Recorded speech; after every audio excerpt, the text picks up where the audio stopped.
ቅዱስ ንባብ ኦሪት ዘኍልቍ ምዕራፍ 22 ባላቅ እስራኤልን እንዲረግምለት በለዓምን እንዳስጠራ። የእስራኤል ልጆች ተጓዙ፣ በኢያሪኮ በኩል በዮርዳኖስ አጠገብ በሞዓብ ምዕራብ ሰፈሩ። የሴፈር ልጅ ባላቅ እስራኤል በአሞራውያን ላይ ያደረገውን ሁሉ አየ፣ ብዙም ነበርና ሞዓብ ከሕዝቡ እጅግ ፈራ። ከእስራኤል ልጆች የተነሳ ሞዓብ ደነገጠ። ሞዓብ የምድያምን ሽማግሌዎች በሬ የለመለመውን ሳር እንደሚጨርስ ይህ ሰራዊት በዙሪያችን ያለውን ሁሉ ይጨርሳል አላቸው።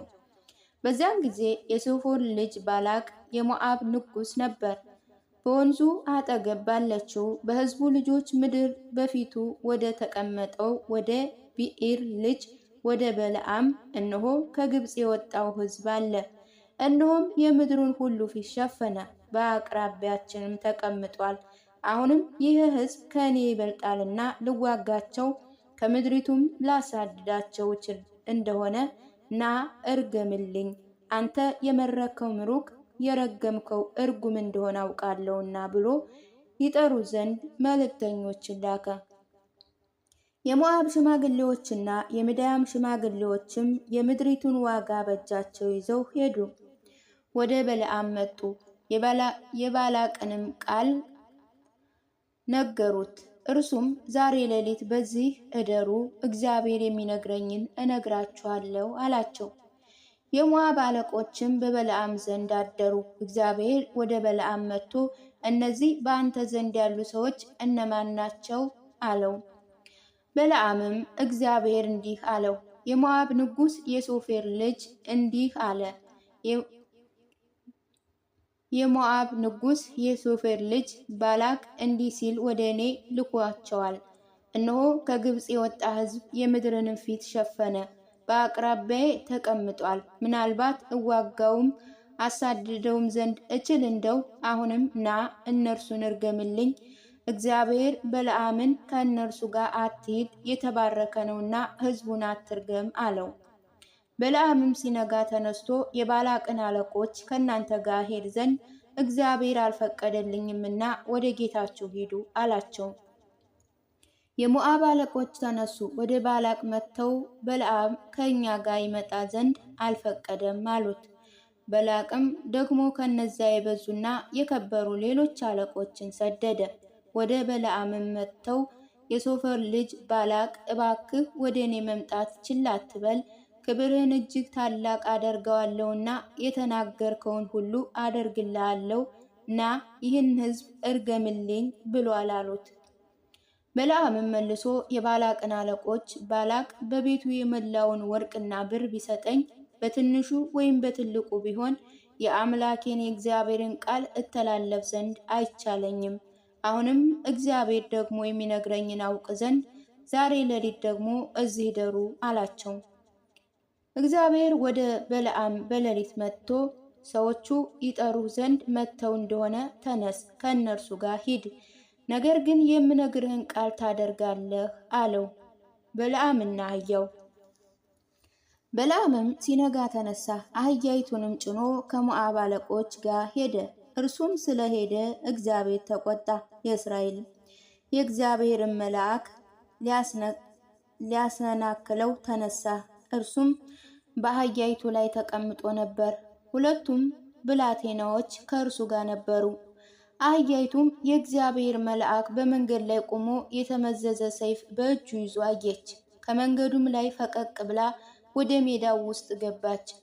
በለዓም ወደ መንገድ ይመልሳት ዘንድ አህያይቱን መታት። የእግዚአብሔር መልአክ ከወይኑ ቦታዎች መካከል በወዳና በወዲህ ወገን ግንብ በነበረበት ቆሙ።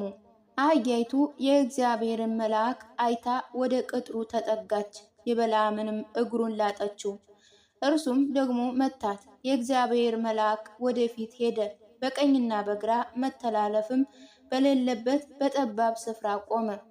አህያይቱ የእግዚአብሔርን መልአክ አየች፣ ከበለዓምም በታች ተኛች። በለዓም ተቆጣ፣ አህያይቱንም በበትሩ ደበደባት። እግዚአብሔርም የአህያይቱን አፍ ከፈተ። በለዓምንም 3 ጊዜ የመታኝ ምን አድርጌህ ነው አለችው። በለዓምም አህያይቱን ስለዘበትሽብኝ ነው፣ በእጅሽ ሰይፍ ቢኖር አሁን በገደለውሽ ነበር አላት። አህያይቱም በለዓምን ከወጣትነት ጀምሮ እስከ ዛሬ የምትቀመጥብኝ አህያህ አይደለሁምን? በውኑ አንተን ችላ ያልሁበት በአንተም እንዲህ ያደረግኩበት ጊዜ ነበርን? አለችው። እርሱም እንዲህ አላደረግሽም አላት። እግዚአብሔር የበለዓምን ዓይኖች ከፈተ። የእግዚአብሔርንም መልአክ በመንገድ ላይ ቆሞ የተመዘዘ ሰይፍም በእጁ ይዞ አየ። በግንባሩ ወድቆ ሰገደ። የእግዚአብሔር መልአክም አህያህን 3 ጊዜ ለምን መታህ? እነሆ መንገድህ በፊቴ ቀና አልነበረምና ላሰናክል ወጥቻለሁ። አህያይቱም አይታኝ ከፊቴ ፈቀቅ አለች። ይህም 3ኛ ጊዜ ነው። ከፊትስ ፈቀቅ ባላለች በእውነት አሁን አንተን በገደልኩህ እርሷንም ባዳንኳት ነበር አለው።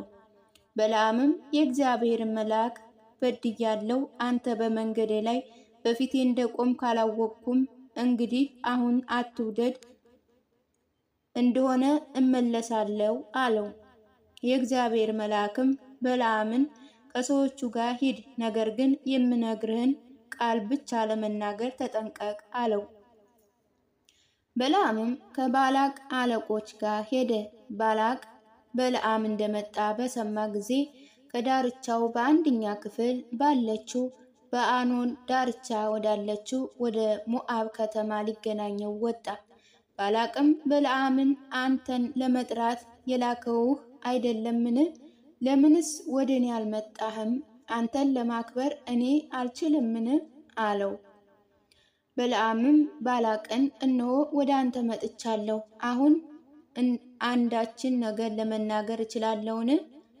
እግዚአብሔር በአፌ የሚያደርገውን ቃል እርሱን እናገራለሁ አለው። በለዓምም ከባላቅ ጋር ሄደ፣ ወደ ቅጽር ግቢውም ገቡ። ባላቅም በሬዎችን በጎችን አርዶ ወደ በለዓም ከእርሱ ጋር ወዳሉት አለቆች ላከ። በነጋው ባላቅ በለዓምን ይዞ ወደ በዓል ኮረብታ ወጣው። በዚያም ሆኖ የሕዝቡን አንድ ወገን አሳየው። ምዕራፍ 23 የበለዓም የመጀመሪያው ትንቢት። በለዓም ባላቅን 7 መሠዊያ በዚያ ሥራልኝ፣ 7 ወይፈን 7 አውራ በግ በዚያ አዘጋጅልኝ አለው። ባላቅም በለዓም እንደተናገረ አደረገ። በየሰራዊቱ ላይ 1 ወይፈን 1 አውራ በግ አሳረገ። በለዓምም ባላቅን በመሥዋዕት ዘንድ ቆይ፣ እኔ እግዚአብሔር ቢገልጥልኝ ቢገናኘኝ እሄዳለሁ፣ የሚገልጥልኝን ቃል እነግርሃለሁ አለው። ባላቅም በመሠዊያው ዘንድ ቆመ። በለዓም ግን እግዚአብሔር ይጠይቅ ዘንድ አቅንቶ ሄደ። እግዚአብሔርም ለበለዓም ታየው። በለዓምም ለእግዚአብሔር እነሆ 7 መሠዊያዎች አዘጋጀው፣ በየመሠዊያው ላይ 1 ወይፈን 1 አውራ በግ አሳርጋለሁ። እግዚአብሔር የበለዓም አፍ ቃሉን አኑር፣ ወደ ባላቅም ተመለስ፣ እንዲህም በለው ወደ እርሱ ተመለስ። እነሆ እርሱና የሞዓብ አለቆች ሁሉ በመሥዋዕቱ ዘንድ ቆመው ነበር። የእግዚአብሔር መንፈስ ወደ እርሱ መጣ፣ በምሳሌ ይናገር ጀመር፣ እንዲህ አለ።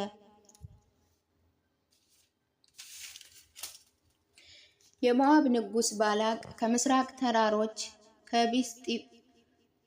ከሚስጲጣ ጠርቶ አመጣኝ። ና ያዕቆብን እርገምልኝ፣ ና እስራኤልን ጣልልኝ ብሎ እግዚአብሔር ያልረገመውን እንዴት እኔ ረግማለሁ? እግዚአብሔርስ ያልጣለውን እንዴት እጥላለሁ? በተራሮች ራስ ላይ ሁኜ አየዋለሁ፣ በኮረብቶች ላይ ሁኜ እመለከታለሁ። እነሆ ብቻውን የሚቀመጥ ሕዝብ ነው፣ በአሕዛብ መካከል አይቋረጥም። ያዕቆብ ዘር ማን ያውቀዋል? የእስራኤልስ ሕዝብ ማን ይቆጥረዋል? ሰውነቴ ከጻድቃን ሰውነት ጋር ትሙት፣ ዛሬም እንደ እነርሱ ዘር ትሁን። ባላቅም በለዓምን ያደረገብኝ ምንድን ነው? ጠላቶቼን ትረግምልኝ ዘንድ ጠራሁህ፣ እነሆ መባረክን ባረካቸው አለው። በለዓምም ባላቅን መልሶ በውኑ እግዚአብሔር በአፌ ያደረገውን እናገር ዘንድ የምጠነቀቅ አይደለሁምን? አለው። የበለዓም ሁለተኛው ትንቢት። ባላቅም በዚያን እነርሱን ወደማታይበት ወደ ሌላ ቦታ እባክህ ከኔ ጋና፣ ከእነርሱ አንዱን ወገን ብቻ ታያለህ፣ ሁሉን ግን አታይም። በዚያም እነርሱን እርገምልኝ አለው። በሜዳ ወደ ተገነባ ግንብ ራስ ላይም ወሰደው፣ አዞረውም። 7 መሰዊያ ሰራ። በመሰዊያው ላይ 1 ወይፈን 1 አውራ በግም አሳረገ። በለዓምም ባላቅን አለው፣ በዚህ መሥዋዕት ዘንድ ቆይ፣ እኔም እግዚአብሔር እጠይቅ ዘንድ እሄዳለሁ። እግዚአብሔር በለዓምን ተገናኘው፣ ቃልንም በአፉ አኖረ። ወደ ባላቅ ተመለሰ፣ እንዲህም አለው፣ ወደ እርሱ መጣ። እነሆ እርሱ ከእርሱ ጋር የሞዓብ አለቆች በመሥዋዕቱ ዘንድ ቆመው ነበር። ባላቅም በለዓምን አለው፣ እግዚአብሔር ምን አለ? በምሳሌ ይናገር ጀመር፣ እንዲህ አለ። ባላቅ ሆይ ተነስ፣ ስማ፣ በሶፎንያስ ልጅ ሆይ ምስክር ሁነህ አድምጥ። እግዚአብሔር እንደ ሰው የሚታለል አይደለም፣ እንደ ሰው ልጅም የሚዘባበት አይደለም። እርሱ ያለውን አያደርገውምን? አይናገርምን? አይፈጽምምን? እነሆ መጥቻለሁ፣ እባርካለሁ፣ አልመለስም። በያዕቆብ ላይ ድካም የለም፣ በእስራኤል ሕመም አይታይም። አምላኩ እግዚአብሔር ከእርሱ ጋር ነውና የአለቆች ክብር ለእርሱ ነው። እግዚአብሔር ከግብፅ ያወጣው እርሱ ጉልበቱ 1 ቀንድ እንዳለው ክብር ነው። በያዕቆብ ላይ ጥንቆላ የለም፣ በእስራኤል ላይ መዋርት የለም። በየጊዜው ስለ ያዕቆብና ስለ እስራኤል እግዚአብሔር ምን አደረገ ይባላል። እነሆ ሕዝቡን ወደ አንበሳ ደቦል ያገሳል፣ እንደ አንበሳ ይነሳል። ያድነው እስኪባል የገደለው ደሙን እስኪያጠፋ አይተኛም። ባላቅም በለዓምን አለው፣ ከቶ አትረግማቸው፣ ከቶም አትባርካቸው። በለዓምም መልሶ ባላቅን አለው፣ እግዚአብሔር የተናገረኝን ቃል ሁሉ አደርጋለሁ ብዬ አልተናገረውምን? የበለዓም 3ኛ ትንቢት። ባላቅም በለዓምን አለው፣ ና ወደ ሌላ ስፍራ ወስድሃለሁ፣ ምናልባት በዚያ ሁነህ እነርሱን ትረግምልኝ ዘንድ እግዚአብሔርም ይውደድ ይሆናል። ባላቅም በበለዓም በምድረ በዳ ወደ ተከበረው ወደ ፎገር ተራራ ወሰደው። በለዓምም ባላቅን በዚያ 7 መሰዊያዎች ሰራልኝ፣ በዚህ 7 ወይፈን 7 አውራ በግም አዘጋጅልኝ አለው። ባላቅም በለዓም እንዳለው አደረገ። በመሰዊያው ላይም 1 ወይፈን 1 አውራ በግም አሳረገ።